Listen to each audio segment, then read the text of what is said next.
Anti-smoking campaigns have been a wild success over the last 50 years. So what's next for the fight for cleaner air and healthier futures? We've made leaps and bounds in educating the public on the dangers of smoking, but the Campaign for Tobacco-Free Kids estimates that tobacco will kill 1 billion people in the 21st century if current trends continue. 26 states and the District of Columbia currently ban smoking in indoor public spaces, but there are still battles being fought and new challenges arising for anti-smoking advocates. Some of those challenges include how e-cigarettes and recreational marijuana fit into the discussion. So where does the anti-smoking conversation go from here? As usual, it's complicated. Here now to discuss are President of TobaccoFree.org, Patrick Reynolds, Assistant Professor at USC's Tobacco Center of Regulatory Science, Tess Bowley-Cruz, and award-winning champion of non-smokers, Tehran Von Gosri. Just kidding, not really. Welcome, everybody. Thank you so much for being here. Hey, guys. Patrick, I want to start with you because it's been 50 years in the fight for anti-smoking. As I mentioned, it's been extraordinarily successful, but only in the last 10 to 15 years has it sort of taken hold. Why was it sort of such a hard thing for the public to embrace this idea, which seems so logical? Well, I think it's really more about why was it so hard for politicians to pass a substantial tobacco tax, or pass a smoking ban, or pass a law to spend money to educate kids and get ads on television. That's what took the time.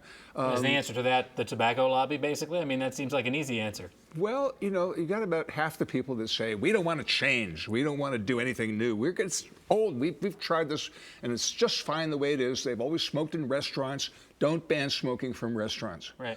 Now we look back and we say, hey, in California, did they ever smoke in restaurants? So people didn't have the vision, and the politicians didn't have the courage, and some of the smoking bans got passed by ballot initiatives. Some of them got passed by state legislatures. Sure. But they took.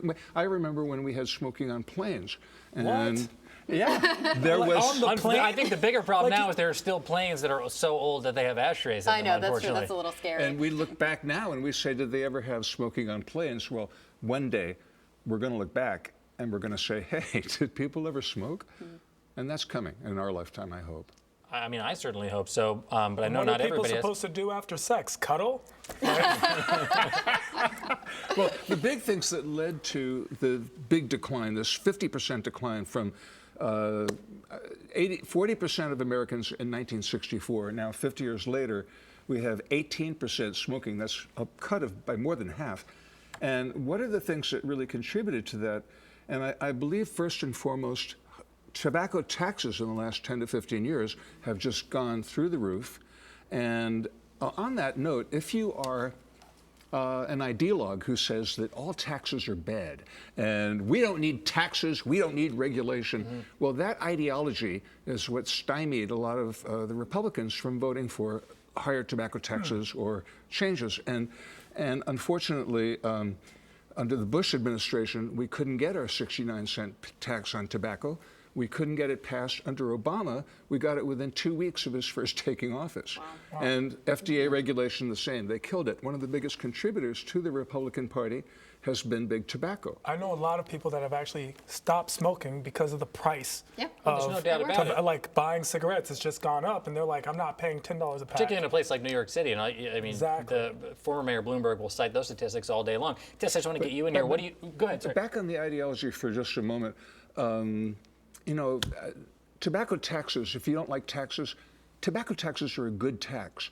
They get kids to not start smoking, they incentivize smokers to quit, and they also bring in revenue, and they save on long-term health care costs. I mean, you know, throw that ideology out the window and let's have more pragmatism from our leaders and less ideology, because that's what we need. And I think the Democrats are going to give us a lot more case-by-case analysis and pragmatism for regulation and taxes than the Republicans will. They just don't like taxes and regulation, period. That is dangerous. Tess, let me get you in here. What do you attribute the fact that it was so hard to get the public to embrace anti-smoking as a cause, as a campaign and a way of life? I think for every dollar that we're spending trying to get those regulations passed through research and showing that they work, we have the tobacco industry spending 10, 15, 20 times that much against it. So we're just blown out of the water when we try to put that message forward. And those efforts are really organized at every state in which a regulation or a tax comes up. we see this just massive amount of energy on the part of the industry, because they're not just trying to stop that one tax, they're trying to stop anything that sort of cuts into their profits in the future. So that's one big issue, is just massive organized efforts. And they fund groups that sound like they're anti-regulation, or they sound like they're anti-taxes. But if you trace back where those dollars came from for that rights group, they go back to the tobacco company marketing firms and their law firms. To defeat the tobacco tax on the ballot here for a $2.50 a pack increase a few years ago, they spent $75 million to defeat it. Because think about how much more money they were going to earn if they did that. You know, I want to bring up something that's kind of in the forefront of a lot of young people's minds, which is e-cigarettes. There's a huge craze around them right now. And I mean, with a recent CDC survey that shows that almost 3 million Americans used them in the last month. I mean, that's astounding. New York City's already made vaping a part of their anti-smoking regulations. They've already kind of attached that ban to the same regulations they had for smoking. Do you think that other cities and states are going to be following suit with that? I do. We're going to see, well, we're seeing efforts already in other countries, and we're going to start seeing it at the local level and at the state level, and the FDA is starting to consider this also. Because we don't really know what e-cigarettes do in terms of keeping people from quitting. Like maybe they think, you know, I've got this alternative, so I don't have to give up smoking completely. Or we see ex-smokers that are starting to smoke again, and we're seeing, I don't know about you, but have you seen these ads on television? All of a sudden there's cigarette smoking ads on television, and you think it's a cigarette, and it's But aren't they safer? And it's like, Jenny aren't McCarthy. e-cigs like safer than smoking? I mean, as a non-smoker, it bothers me so much less because there's no secondhand smoke. I think I that hate secondhand think smoke. Tehran makes a really good point, because we were here looking at a study out of Italy that said people that used e-cigarettes were able to cut their actual cigarette smoking in half while using e-cigarettes. But here in America, the anti-smoking community is obviously staunchly against the idea of e-cigarettes. Wait, I have to differ because I happen to like the e-cigarette. So you like the idea of an e-cigarette? No, wait, stop. Are you going to pull out an e-cigarette right now? Here's what I want to tell you.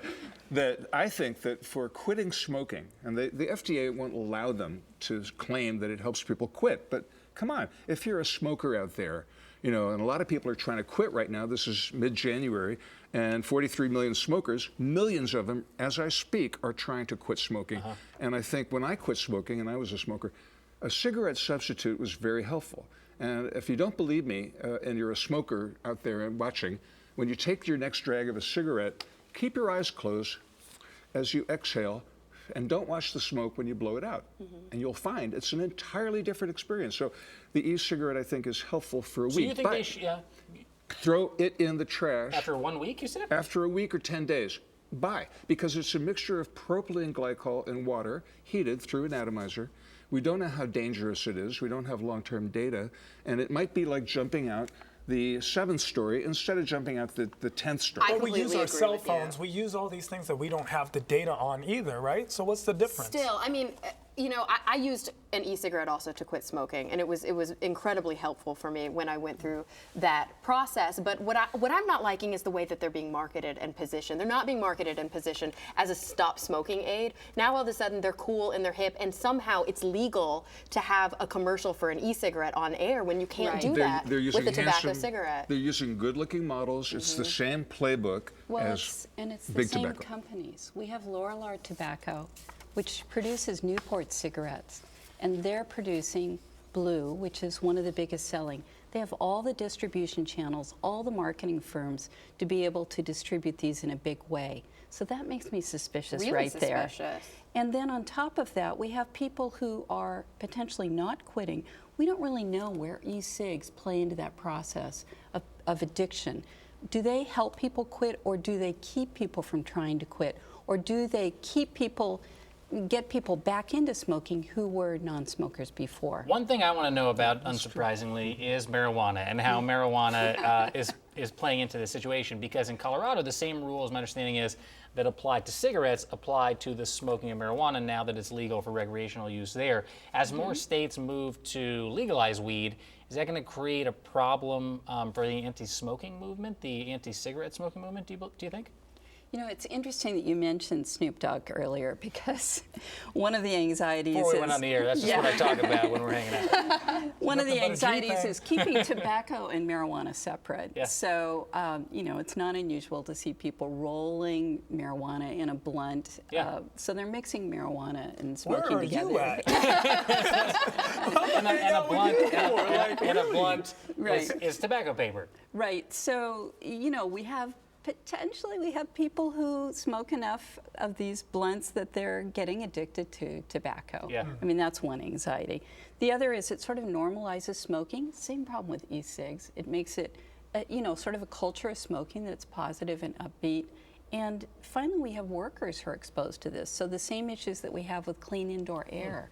You know, how are we going to protect these workers from that smoke? And that's going to be at the bars or salons. So that's a big concern. You feel the same way? Well, I tell you what, you know, I hesitate to say this because I speak to kids at high schools and middle schools for a living. That's what I do. I'm not a wealthy guy, even though my family founded a big tobacco company. But the point is, it cost me. But As far as if marijuana, we were to legalize marijuana, I believe it would put a big dent in the cartels and the tax revenue. Number one, we shouldn't give it to anyone under the age of 27. Marijuana? No, marijuana should be Under the age of illegal to 27? buy it if you're under 27. So I can join the army but not smoke marijuana? Yep. Because it's a gateway drug. This is a debate for another conversation. I want to hear why you think. It'll get you into. You should have a guy on the show called Matthew Cook. He's a big documentarian, and he has a documentary out now called "How to Make Money Selling Drugs." Not what I would advocate, but he's obviously he's against drugs, but for the legalization of them. And he makes an interesting point. He says that if we legalized all drugs, that we would end the billions we spend on the war on drugs, and that money could be spent on rehabilitation for that's people that are interesting coming addicted. from someone who wants to It could be smoking spent. illegal. I was going to It could say be that spent exact thing. I on can't disagree with anything you just said. educating kids with ads on TV and just when I speak at a high school, I go ballistic and I say, if you use drugs, your life is over. You're done. You're toast. Forget it. You're going to be a loser. You can forget having a job. I mean, don't get me started. I go for 5 minutes I in see a this. tirade. All right, hold up, about everybody. against drugs. I want to make sure we get people involved and let them take action if they want to. Now that you know more about the anti-smoking movement in the 21st century, here is how you could take part. And I want to go to Tess because I want to know your advice for people who are looking for help, who want to stop smoking. What is the best thing to do? I think, first of all, we have to understand it doesn't have to be like this. We can imagine better. And for those of us that have, you know, cared for our parents as they were ailing over 10 or 15 years of smoking, many of us who are smoking can look and see that same thing happening with our own parents. We have to imagine that it might happen to us also. So we have to imagine better. There's a better future for each of us. Every cigarette is harmful, and if you can just cut back on 1 cigarette a day, slowly but surely, you'll be protecting your own health, and the effects are almost immediately. And then you just have to practice, because quitting takes practice. It takes a lot of efforts. People smoke and they quit for longer and longer and longer, and finally they make that leap and they become smoke-free. So imagine being smoke-free. How hard was it for you? I can attest to that. It's very, very difficult. I've gone back multiple times. It's the longest I've stayed quit, and I'm happy to announce that. But Patrick, really quick, because we got to go to commercial, I want to know, how can people, you know, stay informed, get up to date on the latest in anti-smoking initiatives? Well, gosh, if you want to do that, I would say there's our website, tobaccofree.org. On the links and resources page, we list all of the top portals for learning about. There's tobacco.org, there's Campaign for Tobacco-Free Kids, wonderful things. And if you are a quitter out there, a smoker, and you want to quit, get into a program. I failed 11 times, I stopped, and most people do fail several times according to the studies. And don't think you can't do it. Get into a program, and you can quit smoking. Keep going. All right, thank you all so much for being here. And we learned a little bit about blunts, too, guys. Don't smoke them. They're like cigarettes. For more information on how you can take part and to sign our petition to protect kids from tobacco advertisements in stores, go right now, log on to takepart.com/live. Up next, we're talking marketing and international relations with Bianca Goodloe. And Seth Maxwell explains how students can help fight the global water crisis with the Thirst Project.